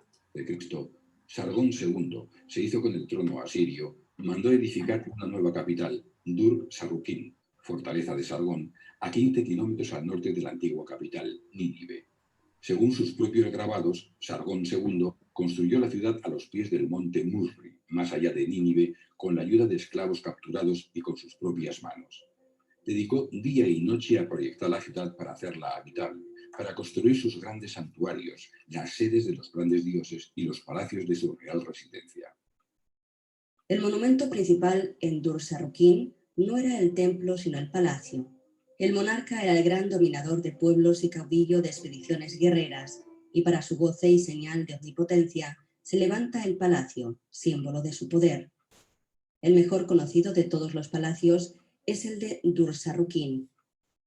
Estaba edificado sobre una enorme plataforma con varias rampas de acceso y se encuentra dentro de un recinto amurallado reforzado por torres. La muralla tiene varias puertas monumentales defendidas por gruesos torreones, flanqueadas por gigantescas estatuas de toros alados de 8 patas. Las dependencias se organizan alrededor de diversos patios. El principal tiene al fondo el gran salón del trono. A la izquierda se levanta el zigurat y dispuestos alrededor de sendos patios los 3 templos al dios visible.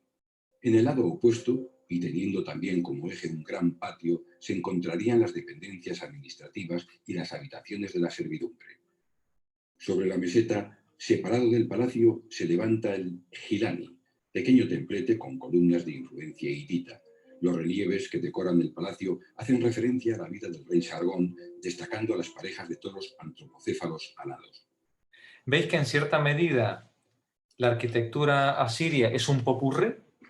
Es un popurrí del mundo hitita, del mundo sumerio, del mundo caldeo, ¿no?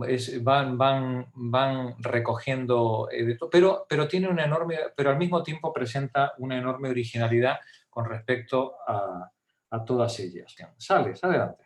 Desde el punto de vista artístico y de la técnica de la construcción, los palacios reflejan una herencia constructiva procedente de los babilónicos, de los hurritas, de los hititas y de otros pueblos. En cada esquina se enterraba una inscripción divina. El exterior del palacio estaba rodeado por sólidas murallas y en el interior había un conjunto de viviendas para los criados, el harén, las estancias del tesoro y las oficinas. Los grandes salones para las audiencias, que eran el centro de la vida pública, se construían como Como el Iván, el Iván es el porche, gigantescos porches, ¿no? Bajo los cuales se hacía toda la actividad política, ¿no? Adelante. Rectangulares, con una plataforma para el trono en el lado más largo y a menudo con techo abovedado. Continúa.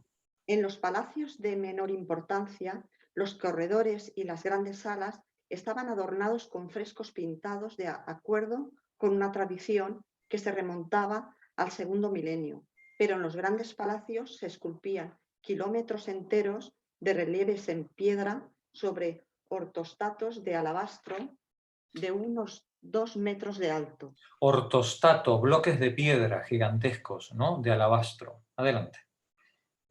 Estas superficies que ofrecían espacio para una ancha banda de relieves o bien con más frecuencia para 2 bandas más pequeñas, nos introducen en el fascinante mundo de la monarquía siria.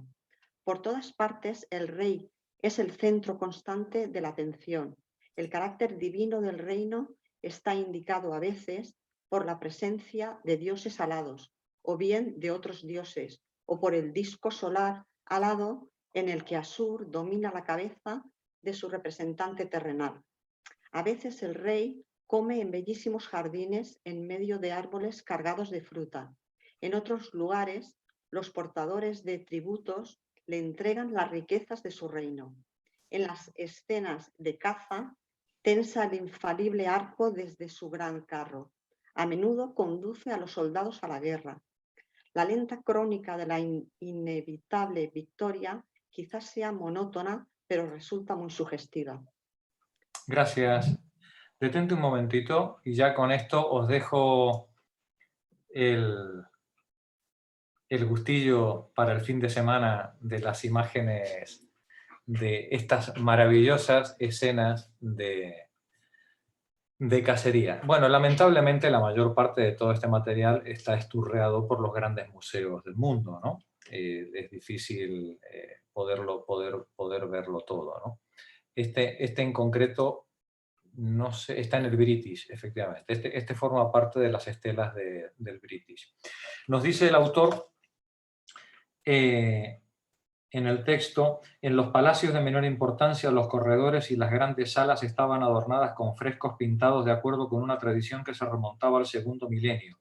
Pero en los grandes palacios se esculpían kilómetros enteros de relieves. Uno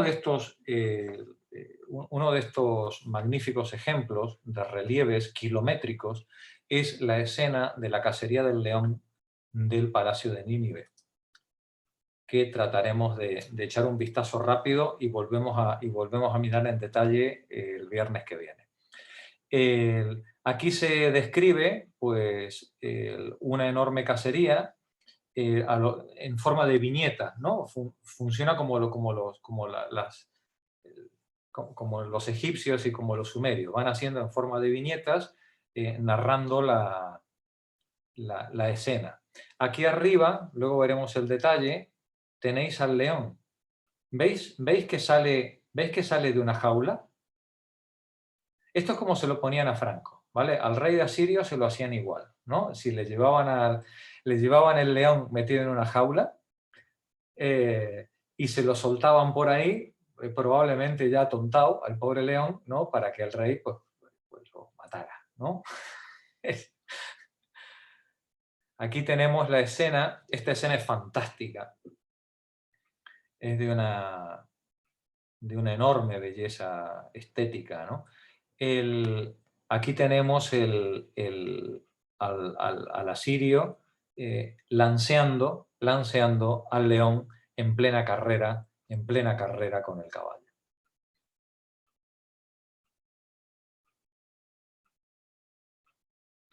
Atención al nivel de detalle de los grabados. Es fantástico todo, la textura de la ropa, el pelo, las sortijas, todo está perfectamente representado.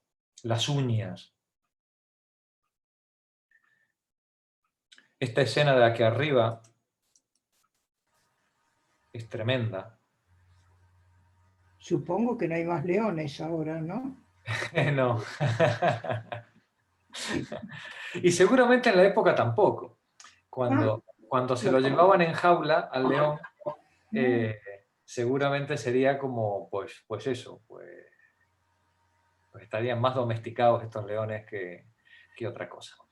Aquí tenemos al león. Fijaos qué interesante la escena, el estertor, cómo el artista ha sido capaz de recoger el momento final del león en la escena, ¿no? La expresión corporal, facial del león cuando está siendo atravesado con esa rigidez final por el puñal del cazador.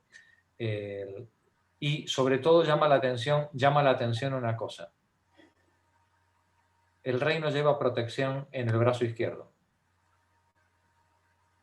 Está claro que el artista tomó la decisión de que estaba feo mostrar al rey como un cobardica que se ponía un brazalete para protegerse de las fauces del león, ¿no? Mirad el nivel mirad la cara. ¡Qué belleza! El nivel de detalle que hay en ese rostro, ¿no? Los ojos, la pupila. Es piedra, compañeras. Es piedra, ¿no? Sí, está absolutamente detallado cada uno de la pulsera, las uñas, el dedo, la musculatura.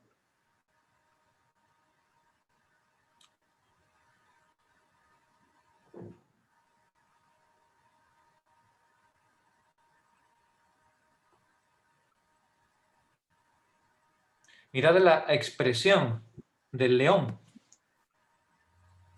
Sí. Con qué realismo está presentado el sufrimiento del animal, ¿no?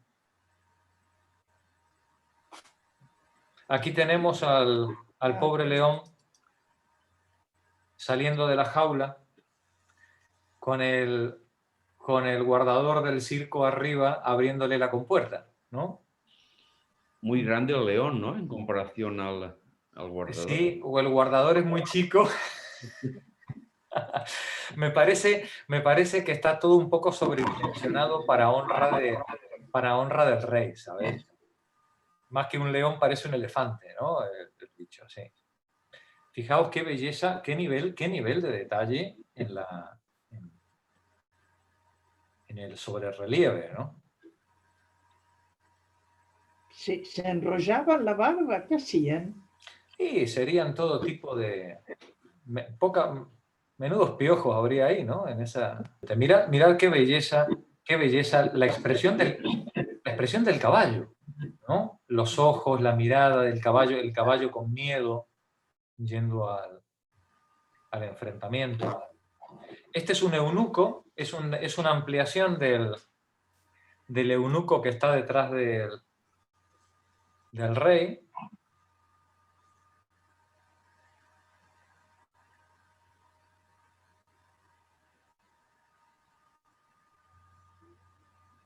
Los distintos sirvientes que llevan eunucos, probablemente.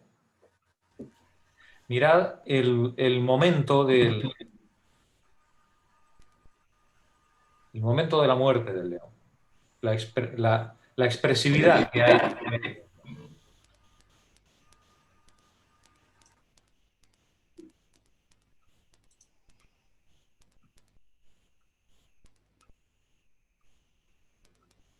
Aquí tenemos distintas, en la misma viñeta recogida distintos momentos, ¿no? O de la muerte del mismo león o de distintos leones.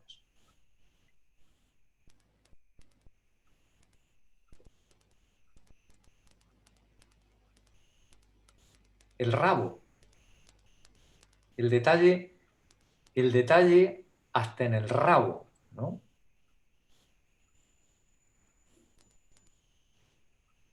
Una leona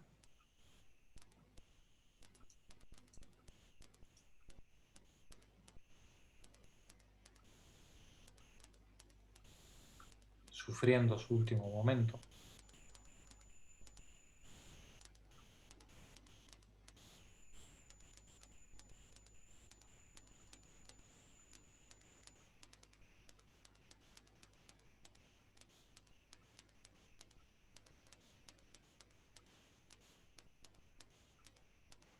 Esto no lo habíamos visto. Habíamos visto hasta ahora el sufrimiento de los seres humanos en los relieves. El sufrimiento de los animales, en todo lo que hemos visto hasta ahora, en todo nuestro recorrido hasta ahora, era una novedad, ¿no? Esto es algo especial en la historia del arte. La representación de este sufrimiento del animal.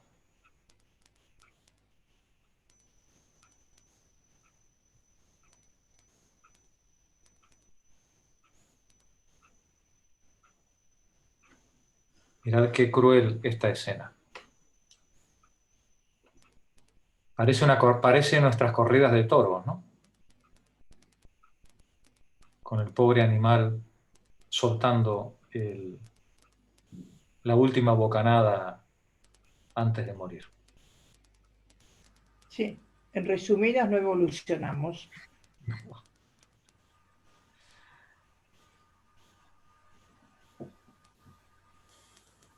Este es de los que más me gusta. Esta es célebre también, esa imagen, ¿eh? Esta es de la que más me gusta. Es el caballo de una belleza espléndida, con el león echándosele encima, y la mirada del caballo como de reojo, espantado, pero obediente, manteniendo la posición, ¿no? Es fantástico este grabado. Qué artesanía todo lo que tienen puesto también, ¿no? Es que date cuenta, Marta, que si el tipo se equivocaba tenía que cambiar de piedra. Aquí no puedes borrar. Impresionante, ¿eh? Es una artesanía, una calidad de trabajo artístico. Mirad qué belleza. Aquí había campanitas también, ¿no? Sí. Sí. ¿Sería cuero repujado o metal? Vaya a saber, ¿no? Vaya uno a saber. Seguramente mezcla de ambas cosas, ¿no? Mirad qué belleza.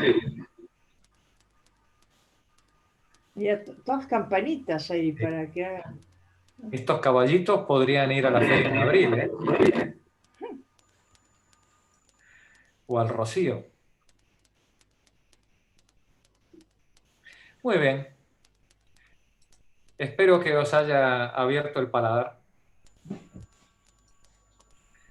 para terminar con el mundo asirio la semana que viene. Bueno, nos vemos la semana que viene, compañeras. Vale, hasta luego. Perfecto, hasta que viene. Hasta la semana que viene. Adiós. Gracias, Adiós. hasta luego.